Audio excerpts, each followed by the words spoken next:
આપણે કેનવાસવાળું ગળું શીખવાનું છે. જુઓ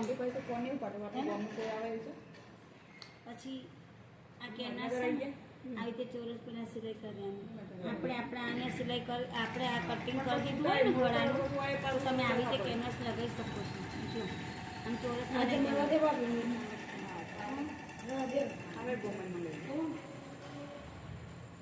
આ ચોરસ કરી પછી આના ઉપર આમ સેટ કરી દેવાનું. આ જેટલું બહાર હોય ને એટલું આપણે સામે સામે આમ સેટ કરીને જ કરવાનું. કમ્પ્લીટ આ ગળું આપણે આમ ગોઠવી દેવાનું. ગોઠવ્યા પછી આ બી ધ્યાન રાખવાનું, નીચે કપડું ના હોય તો થોડું ધ્યાન રાખવાનું. અને આ સેટ કરીને પછી તમારે એના ઉપર સિલાઈ મારી દેવાની.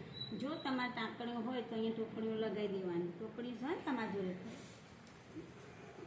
ટોકણી લગાવ્યા પછી તમારે ડાયરેક્ટ ચોટાડવું હોય તો પછી એમ સિલાઈ મારી દેવાની.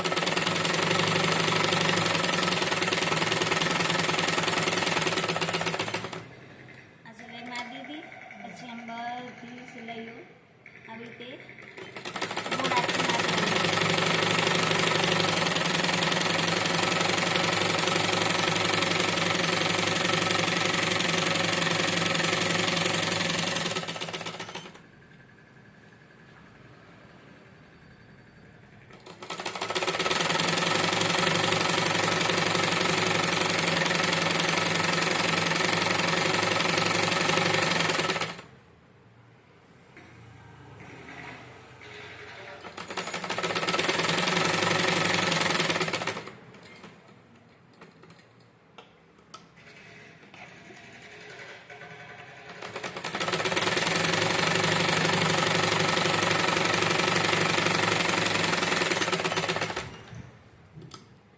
થઈ જાય ગળાવાળું ભાગ. એટલે પછી આપણે આ વચ્ચેનું જે ભાગ હોય ને એ કાપી દેવાનું.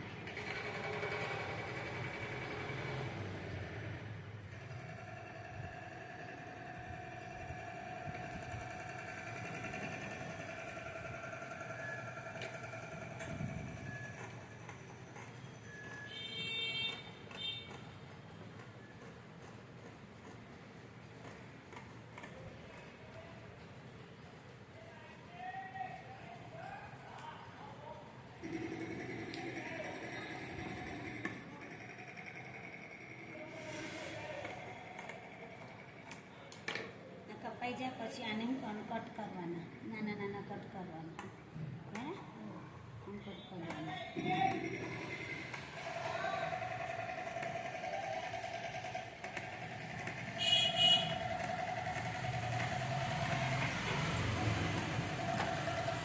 કટ કરી પછી આ ભાગ હોય ને એ તમારે આમ ઊંધું કરી દેવાનું.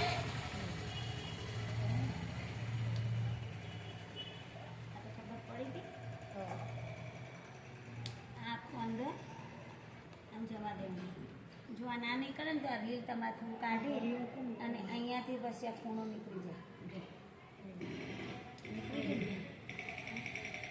એનાથી નીકળે પણ આવે. પછી આ ડાયરેક્ટ તમારે આમ રોલ કરી દેવાનું. પછી જેમ જેમ આમ સિલાઈ કરીએ ને એમાં ઉપર આવી જશે.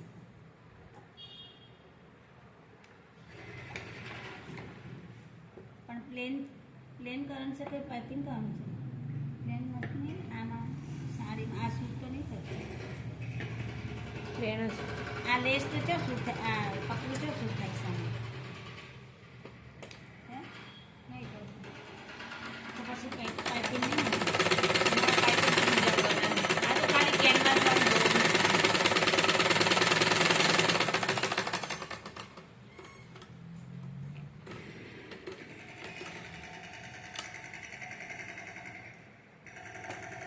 તૈયાર કરી દેવાનું.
આ જો કેનવાસવાળું ઘડું તૈયાર થઈ ગયું આપણે જો આ ઘડું આવે તે બનાવી દેવાનું હજુ